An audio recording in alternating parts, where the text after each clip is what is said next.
जय भीम दोस्तों, स्वागत करते हैं अपने एक नए वीडियो में। दोस्तों, आज़ादी के 70 साल बीत जाने के बाद आखिरकार अब गूंज रहा है संसद में जय भीम का नारा।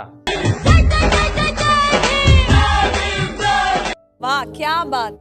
दोस्तों, इस बार भारत के संसद में गदर मचने वाला है। भारत के संसद में पहुंचे कई दलित नेता, जिनसे मैं आज आप सबको रूबरू करवाऊंगा। मोदी सरकार अपने पिछले दोनों कार्यकालों में जिस तरह मनमानी तरीके से कोई भी कानून पास करा लेती थी और कोई कुछ भी बोल नहीं पाता था, और विपक्ष को तो इतनी ताकत ही नहीं मिलती थी कि उनकी आवाज इस भारत के संसद में बुलंद हो पाए।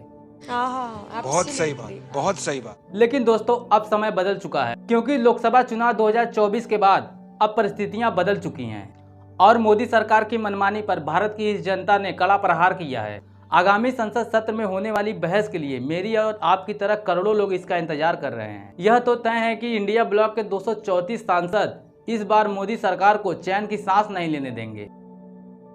हालांकि इन सब के साथ ही पूरी देश की नज़र देश के बहुमूल्य रत्नों में से एक दलित सांसदों पर सबकी नजरें टिकी होंगी, जो अपने बोलने की बेजोड़ शैली और धाकड़ अंदाज के लिए जाने जाते हैं। दोस्तों, आज की इस वीडियो में मैं आपको उन 4 दलित सांसदों के बारे में बताऊंगा जिनका रौद्र रूप आपको इस बार संसद में देखने को मिलेगा। तो चलिए दोस्तों, वीडियो शुरू करते हैं। दोस्तों, सबसे पहले नंबर पे आते हैं हमारे हितैषी और दलितों के सम्मान की लड़ाई लड़ने वाले चंद्रशेखर आजाद। दलित राजनीति के नए ध्रुव के रूप में खुद को स्थापित कर लिया है और आज का दलित समाज मायावती में नहीं, चंद्रशेखर में अपना भविष्य देख रहा है। चंद्रशेखर पिछले 1 दशक से दलितों की आवाज बुलंद करते आ रहे हैं। उनके द्वारा बनाया गया संगठन भीम आर्मी और उनकी आजाद समाज पार्टी दलितों के हित की लड़ाई के लिए अपनी कमर कस ली है। नगीना लोकसभा सीट से चंद्रशेखर ने इस बार चुनाव लड़ा और भाजपा नेता ओम कुमार को 1.5 लाख से ज्यादा वोटों से हराकर दलितों की आवाज को संसद तक पहुंचाया। अपने बेजोड़ अंदाज के लिए जाने जाने वाले चंद्रशेखर अब सांसद बन चुके हैं। अब संसद भवन में वह दलितों के हितों के लिए अपनी आवाज उठाते नजर आएंगे। ग्राउंड लेवल पर चंद्रशेखर का अंदाज काफी अलग रहा है। ऐसे में देखना होगा कि संसद में उनका क्या अंदाज रहता है। पिछले 10 सालों में सरकार की नीतियों के कारण गरीब और गरीब हुआ और अमीर हुआ है। दोस्तों, वहीं दूसरे नंबर पर हैं जीतन राम मांझी।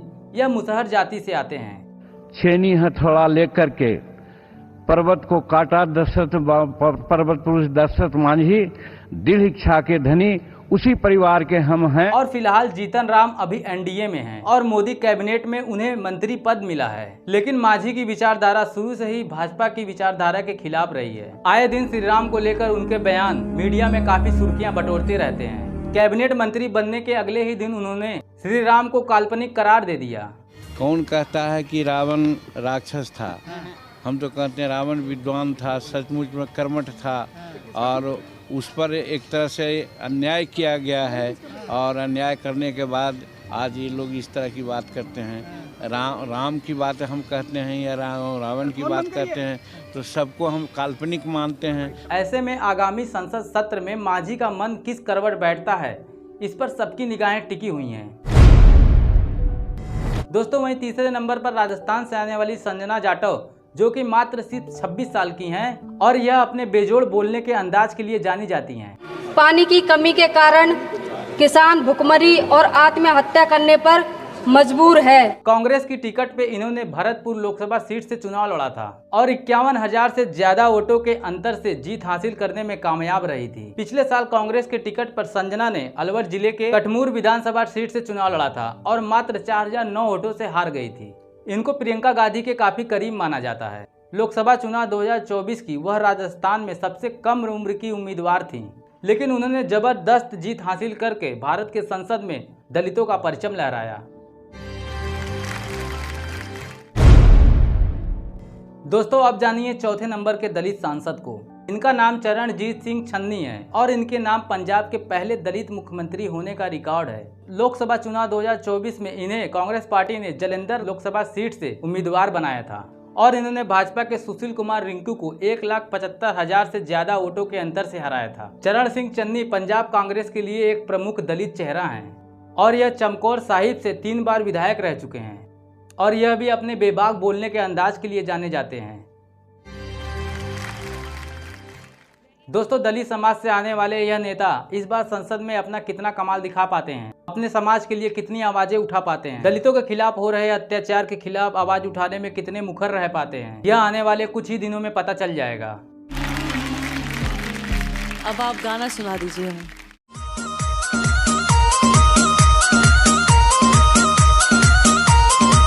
संसद पे शासन हमें अब करना है, आगे बढ़ते जाना किसी से न डरना है। अरे संसद पे शासन हमें अब करना है, आगे बढ़ते जाना किसी से न डरना है।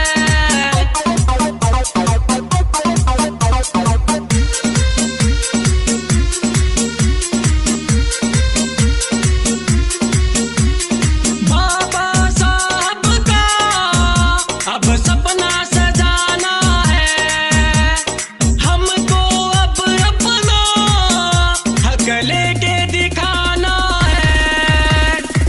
मंजिल पे हमको कदम अब धरना है, आगे बढ़ते जाना किसी से न डरना है। अरे संसद पे शासन हमें अब करना है, आगे बढ़ते जाना किसी से न डरना है।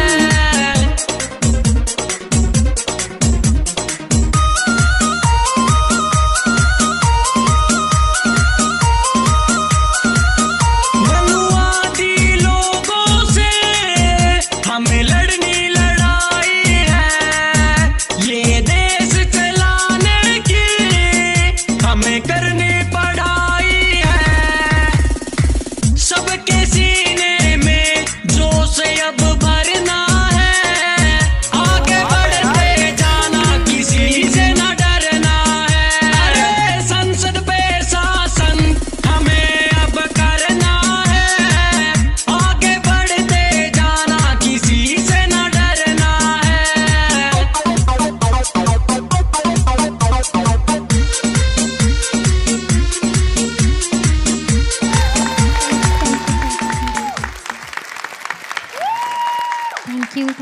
तो दोस्तों वीडियो कैसा लगा कमेंट करके जरूर बताएं। वीडियो को जितना ज़्यादा से ज़्यादा हो सके शेयर करें दोस्तों। बहुत ही मेहनत लगता है वीडियो बनाने में। देख रहे हैं आप सब, गर्मी से भीग गया हूं पर बना रहा हूं आप सबके लिए, ज्ञान के लिए, डॉक्टर भीमराव अंबेडकर के लिए और हमारे इस दलित समाज के लिए। तो दोस्तों मिलते हैं अगले वीडियो में, तब तक के लिए जय भीम, जय भारत। जुल्मी जब जब जुल्म करेगा सत्ता के हथियारों से, चप्पा चप्पा गूंज उठेगा जय भीम के नारों से। जुल्मी जब जब जुल्म करेगा